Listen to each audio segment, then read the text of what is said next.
Good morning students. ਅਸੀਂ ਪੜ੍ਹ ਰਹੇ ਸੀ ਪਾਠ 15 ਸੁਨਹਿਰੀ ਪੰਛੀ। ਹੁਣ ਤੱਕ ਅਸੀਂ ਪੜ੍ਹਿਆ ਕਿ ਇੱਕ ਰਾਜੇ ਨੇ ਬਹੁਤ ਸੁੰਦਰ ਬਾਗ ਲਗਵਾਇਆ ਹੋਇਆ ਸੀ ਜਿਸ ਵਿੱਚ ਵੱਖ-ਵੱਖ ਤਰ੍ਹਾਂ ਦੇ ਬੂਟੇ ਲਗਾਏ ਗਏ। ਇੱਕ ਬੂਟਾ ਉਹਨਾਂ ਵਿੱਚ ਸੇਬਾਂ ਦਾ ਸੀ ਜਿਸ ਨੂੰ ਸੁਨਹਿਰੀ ਰੰਗ ਦੇ ਸੇਬ ਲੱਗਦੇ ਸਨ ਅਤੇ ਇਹਨਾਂ ਸੇਬਾਂ ਦੀ ਰੋਜ਼ ਗਿਣਤੀ ਹੁੰਦੀ ਸੀ ਤਾਂ ਜੋ ਇਹਨਾਂ ਨੂੰ ਕੋਈ ਤੋੜ ਨਾ ਲਵੇ। ਇਸ ਤਰ੍ਹਾਂ ਕਈ ਸਾਲ ਲੰਘ ਗਏ। ਇੱਕ ਦਿਨ ਪਹਿਰੇਦਾਰਾਂ ਨੇ ਦੇਖਿਆ ਕਿ ਦਰੱਖਤ 'ਤੇ ਇੱਕ ਸੇਬ ਘੱਟ ਹੈ। ਰਾਜੇ ਨੇ ਪਹਿਰੇਦਾਰਾਂ ਨੂੰ ਹੋਰ ਕੱਢੜਾ ਪਹਿਰਾ ਲਾਉਣ ਦਾ ਹੁਕਮ ਦਿੱਤਾ। ਅੱਜ ਅਸੀਂ ਇਸ ਤੋਂ ਅੱਗੇ ਪੜ੍ਹਾਂਗੇ। ਪਰ ਇਸ ਸਭ ਦੇ ਬਾਵਜੂਦ ਅਗਲੇ ਦਿਨ ਇੱਕ ਸੇਬ ਹੋਰ ਘਟ ਗਿਆ। ਸੇਬਾਂ ਦਾ ਘਟ ਜਾਣਾ ਬੜੀ ਵੱਡੀ ਸਮੱਸਿਆ ਸੀ। ਰਾਜੇ ਨੇ ਪਹਿਰੇਦਾਰਾਂ ਨੂੰ ਬੇਈਮਾਨ ਕਿਹਾ। ਉਸਨੇ ਦਰੱਖਤ ਦੀ ਰਾਖੀ ਦਾ ਕੰਮ ਫੌਜ ਦੇ ਸਿਪਾਹੀਆਂ ਨੂੰ ਸੌਂਪ ਦਿੱਤਾ, ਪਰ ਸੇਬਾਂ ਦੇ ਚੋਰੀ ਹੋਣ ਦਾ ਸਿਲਸਿਲਾ ਜਾਰੀ ਰਿਹਾ। ਸਾਰੇ ਇਸ ਗੱਲ 'ਤੇ ਹੈਰਾਨ ਸਨ ਕਿ ਸੇਬ ਸਿਰਫ ਉਸੇ ਵੇਲੇ ਹੀ ਚੋਰੀ ਹੁੰਦੇ ਸਨ ਜਦੋਂ ਪਹਿਰੇਦਾਰ ਜਾਂ ਸਿਪਾਹੀ ਸੌਂ ਰਹੇ ਹੁੰਦੇ ਹਨ। ਭਾਵੇਂ ਰਾਤ ਨੂੰ ਜਾਗ ਕੇ ਰਾਖੀ ਕੀਤੀ ਗਈ, ਪਰ ਕੋਈ ਇਹ ਨਾ ਦੱਸ ਸਕਿਆ ਕਿ ਸੇਬ ਕਿੱਥੇ ਜਾਂਦੇ ਹਨ। ਰਾਜਾ ਇਹ ਜਾਣਨਾ ਚਾਹੁੰਦਾ ਸੀ। ਉੱਧਰ ਦਰੱਖਤ ਉੱਪਰ ਸਿਰਫ ਗਿਣਤੀ ਦੇ ਹੀ ਸੇਬ ਰਹਿ ਗਏ ਸਨ। ਉਸਨੇ ਆਪਣੇ ਤਿੰਨਾਂ ਪੁੱਤਰਾਂ ਨੂੰ ਕਿਹਾ, ਮੈਨੂੰ ਕਿਸੇ ਹੋਰ ਉੱਪਰ ਇਤਬਾਰ ਨਹੀਂ ਰਿਹਾ। ਤੁਸੀਂ ਵਾਰੀ-ਵਾਰੀ ਜਾਓ ਅਤੇ ਦੇਖੋ ਕਿ ਇਹ ਸੇਬ ਕਿੱਥੇ ਜਾਂਦੇ ਹਨ। ਇਹਨਾਂ ਨੂੰ ਕੌਣ ਚੋਰੀ ਕਰਦਾ ਹੈ। ਕਿ ਰਾਜੇ ਨੂੰ ਆਪਣੇ ਪਹਿਰੇਦਾਰਾਂ 'ਤੇ ਆਪਣੇ ਫੌਜ ਦੇ ਸਿਪਾਹੀਆਂ ਦੇ ਉੱਪਰ ਵੀ ਯਕੀਨ ਨਾ ਰਿਹਾ। ਉਸਨੇ ਆਪਣੇ ਪੁੱਤਰਾਂ ਨੂੰ ਭੇਜਿਆ। ਰਾਜੇ ਦੀ ਆਗਿਆ ਮੰਨ ਕੇ ਪਹਿਲਾਂ ਵੱਡੇ ਰਾਜਕੁਮਾਰ ਨੇ ਰਾਤ ਭਰ ਦਰੱਖਤ ਦੀ ਰਾਖੀ ਕਰਨ ਦਾ ਫੈਸਲਾ ਕੀਤਾ। ਅੱਧੀ ਰਾਤ ਤੱਕ ਉਹ ਜਾਗਦਾ ਰਿਹਾ, ਪਰ ਜਿਵੇਂ ਹੀ ਅੱਧੀ ਰਾਤ ਲੰਘੀ ਉਸਦੀ ਅੱਖ ਲੱਗ ਗਈ ਅਤੇ ਉਹ ਸੌਂ ਗਿਆ। ਸਵੇਰ ਨੂੰ ਜਦੋਂ ਉਹ ਜਾਗਿਆ ਤਾਂ ਉਸਨੇ ਦੇਖਿਆ ਕਿ ਇੱਕ ਸੇਬ ਹੋਰ ਘਟ ਗਿਆ ਸੀ। ਉਸਨੇ ਡਰਦਿਆਂ-ਡਰਦਿਆਂ ਇਹ ਸਾਰੀ ਗੱਲ ਆਪਣੇ ਪਿਤਾ ਨੂੰ ਦੱਸੀ ਅਤੇ ਪਿਤਾ ਨੇ ਉਸਨੂੰ ਆਲਸੀ ਅਤੇ ਲਾਪਰਵਾਹ ਕਿਹਾ। ਕਿ ਵੱਡੇ ਰਾਜਕੁਮਾਰ ਦੇ ਰਾਖੀ ਕਰਦਿਆਂ ਹੋਇਆਂ ਵੀ ਇੱਕ ਸੇਬ ਹੋਰ ਘਟ ਗਿਆ। ਦੂਜੇ ਦਿਨ ਦੂਜੇ ਰਾਜਕੁਮਾਰ ਦੀ ਵਾਰੀ ਸੀ, ਪਰ ਉਸ ਨਾਲ ਵੀ ਉਵੇਂ ਹੀ ਵਾਪਰਿਆ। ਇੱਕ ਹੋਰ ਸੇਬ ਚੋਰੀ ਹੋ ਗਿਆ। ਸਾਰੇ ਹੈਰਾਨ ਸਨ ਕਿ ਸੇਬ ਕਿੱਥੇ ਜਾਂਦੇ ਹਨ। ਤੀਜੇ ਦਿਨ ਸਭ ਤੋਂ ਛੋਟੇ ਰਾਜਕੁਮਾਰ ਦੀ ਵਾਰੀ ਸੀ। ਉਸਨੇ ਫੈਸਲਾ ਕੀਤਾ ਕਿ ਉਹ ਪੂਰੀ ਹੁਸ਼ਿਆਰੀ ਨਾਲ ਦਰੱਖਤ ਦੀ ਨਿਗਰਾਨੀ ਕਰੇਗਾ।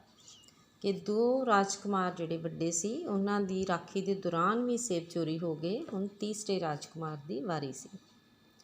ਅੱਧੀ ਰਾਤ ਤੱਕ ਉਹ ਜਾਗਦਾ ਰਿਹਾ। ਜਿਵੇਂ ਹੀ ਉਸਨੂੰ ਨੀਂਦ ਆਉਣ ਲੱਗਦੀ ਉਹ ਆਪਣੇ ਹੱਥ ਉੱਪਰ ਦੰਦੀ ਵੱਢ ਲੈਂਦਾ। ਉਹ ਟਿਕਟਿਕੀ ਲਗਾ ਕੇ ਸੇਬਾਂ ਵੱਲ ਦੇਖਦਾ ਰਿਹਾ। ਟਿਕਟਿਕੀ ਮਤਲਬ ਲਗਾਤਾਰ ਵੇਖਦਾ ਰਿਹਾ ਸੇਬਾਂ ਵੱਲ। ਸੇਬਾਂ ਵੱਲੋਂ ਉਹਨੇ ਆਪਣੀ ਨਜ਼ਰ ਹਟਾਈ ਨਹੀਂ। ਅੱਧੀ ਰਾਤ ਤੋਂ ਬਾਅਦ ਅਚਾਨਕ ਦਰੱਖਤ ਉੱਤੇ ਹਲਚਲ ਹੋਈ ਅਤੇ ਉਸਨੇ ਦੇਖਿਆ ਕਿ ਇੱਕ ਸੁਨਹਿਰੀ ਪੰਛੀ ਜਿਸ ਦੇ ਖੰਭ ਸੋਨੇ ਰੰਗੇ ਹਨ ਦਰੱਖਤ 'ਚੋਂ ਨਿਕਲਿਆ ਅਤੇ ਸੇਬ ਤੋੜਨ ਲਈ ਸੇਬ ਵੱਲ ਵਧਿਆ।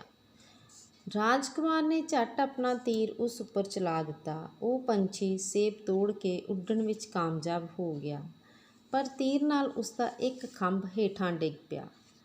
ਰਾਜਕੁਮਾਰ ਉਹ ਖੰਭ ਦੇਖ ਕੇ ਬਹੁਤ ਹੈਰਾਨ ਹੋਇਆ। ਉਸਨੇ ਖੰਭ ਚੁੱਕਿਆ ਅਤੇ ਅਗਲੇ ਦਿਨ ਰਾਜੇ ਨੂੰ ਸਾਰੀ ਗੱਲ ਦੱਸ ਦਿੱਤੀ। ਉਹ ਆਪਣੇ ਨਾਲ ਉਸ ਸੁਨਹਿਰੀ ਪੰਛੀ ਦਾ ਇੱਕ ਖੰਭ ਵੀ ਲੈ ਕੇ ਆਇਆ ਸੀ। ਸੋਨੇ ਰੰਗਾ ਖੰਭ ਵੇਖ ਕੇ ਰਾਜਾ ਹੋਰ ਵੀ ਹੈਰਾਨ ਹੋਇਆ। ਉਸਨੇ ਆਪਣੇ ਦਰਬਾਰੀਆਂ ਨੂੰ ਖੰਭ ਦਿਖਾਇਆ। ਸਾਰਿਆਂ ਨੇ ਉਸਦੀ ਕੀਮਤ ਦਾ ਅੰਦਾਜ਼ਾ ਲਾਉਂਦੇ ਹੋਏ ਉਸਨੂੰ ਬਹੁਤ ਕੀਮਤੀ ਆਖਿਆ। ਸਾਰੇ ਇਸ ਗੱਲ ਉੱਪਰ ਹੈਰਾਨ ਸਨ ਕਿ ਜੇ ਇਹ ਖੰਭ ਇੰਨਾ ਕੀਮਤੀ ਹੈ ਤਾਂ ਉਹ ਪੰਛੀ ਕਿੰਨਾ ਕੀਮਤੀ ਹੋਵੇਗਾ ਜਿਸ ਦਾ ਇਹ ਖੰਭ ਹੈ।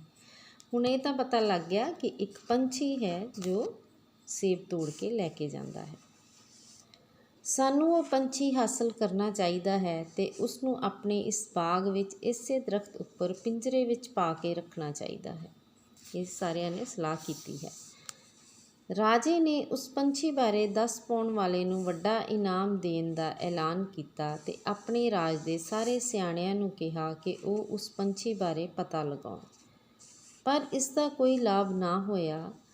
ਇਨਾਮ ਦੇ ਲਾਲਚ ਵਿੱਚ ਲੋਕ ਐਵੇਂ ਝੂਠੀਆਂ ਕਹਾਣੀਆਂ ਬਣਾ ਕੇ ਲੈ ਆਉਂਦੇ। ਕੋਈ ਆਖਦਾ ਕਿ ਉਸਨੇ ਇਹ ਪੰਛੀ ਪਹਾੜ ਉੱਪਰ ਦੇਖਿਆ ਹੈ, ਕੋਈ ਇਸ ਨੂੰ ਕਿਸੇ ਤਲਾਅ ਅਤੇ ਕੋਈ ਇਸ ਨੂੰ ਕਿਸੇ ਜੰਗਲ ਦਾ ਪਰਿੰਦਾ ਦੱਸਦਾ।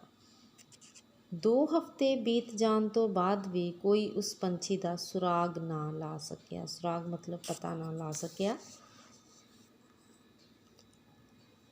ਉਸ ਪੰਛੀ ਨੂੰ ਸਿਰਫ ਛੋਟੇ ਰਾਜਕੁਮਾਰ ਨੇ ਹੀ ਦੇਖਿਆ ਸੀ, ਸੋ ਉਸ ਨੂੰ ਹੀ ਕਿਹਾ ਗਿਆ ਕਿ ਉਹ ਉਸ ਪੰਛੀ ਨੂੰ ਲੱਭ ਕੇ ਲਿਆਵੇ। ਹੁਣ ਰਾਜਕੁਮਾਰ ਨੂੰ ਤਾਂ ਇਸ ਦੀ ਕੋਈ ਜਾਣਕਾਰੀ ਨਹੀਂ ਸੀ, ਪਰ ਫਿਰ ਵੀ ਆਪਣੇ ਪਿਤਾ ਦੀ ਖੁਸ਼ੀ ਵਾਸਤੇ ਉਹ ਉਸ ਪੰਛੀ ਨੂੰ ਲੱਭਣ ਲਈ ਘੋੜੇ ਉੱਪਰ ਨਿਕਲ ਪਿਆ। ਉਸਨੇ ਆਪਣੇ ਨਾਲ ਹੀਰਿਆਂ ਜੜੀ ਤਲਵਾਰ, ਇੱਕ ਸੁਨਹਿਰੀ ਸੇਬ ਤੇ ਉਸ ਪੰਛੀ ਦਾ ਖੰਭ ਲਿਆ ਤੇ ਉਹ ਆਪਣੇ ਘੋੜੇ ਉੱਪਰ ਸੁਨਹਿਰੀ ਪੰਛੀ ਲੱਭਣ ਤੁਰ ਪਿਆ। ਰਾਹ ਵਿੱਚ ਉਸਨੇ ਆਪਣੀ ਜੇਬ 'ਚੋਂ ਖੰਭ ਕੱਢਿਆ ਤੇ ਧਿਆਨ ਨਾਲ ਦੇਖਣ ਲੱਗਾ। ਅਚਾਨਕ ਹਵਾ ਚੱਲੀ ਤੇ ਖੰਭ ਹਵਾ ਵਿੱਚ ਉੱਡ ਗਿਆ। ਉਹ ਉੱਡਦੇ ਹੋਏ ਖੰਭ ਦੇ ਪਿੱਛੇ ਪਿੱਛੇ ਭੱਜਣ ਲੱਗਾ। ਜਦੋਂ ਉਸਨੇ ਦੇਖਿਆ ਕਿ ਇਹ ਖੰਭ ਉਸਦੇ ਹੱਥ ਨਹੀਂ ਆ ਰਿਹਾ, ਉਹ ਰੋਣ ਲੱਗ ਪਿਆ। ਉਸਨੂੰ ਖੰਭ ਦੇ ਹੱਥੋਂ ਨਿਕਲ ਜਾਣ ਦਾ ਬਹੁਤ ਦੁੱਖ ਸੀ। ਉਸਦੇ ਰੋਣ ਦੀ ਆਵਾਜ਼ ਸੁਣ ਕੇ ਉਹੀ ਖੰਭ ਵਾਪਸ ਉਸ ਕੋਲ ਆਇਆ ਤੇ ਬੋਲਿਆ, ਉਸ ਪੰਛੀ ਨੂੰ ਲੱਭਣਾ ਹੈ ਨਾ ਜਿਸ ਦਾ ਮੈਂ ਹਿੱਸਾ ਹਾਂ।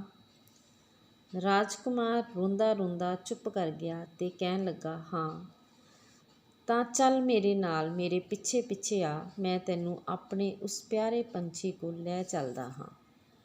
ਹਾਂਜੀ ਬੇਟਾ, ਅੱਜ ਅਸੀਂ ਇੱਥੋਂ ਤੱਕ ਹੀ ਪੜ੍ਹਾਂਗੇ। ਰਹਿੰਦਾ ਪਾਠ ਅਸੀਂ ਕੱਲ੍ਹ ਪੜ੍ਹਾਂਗੇ।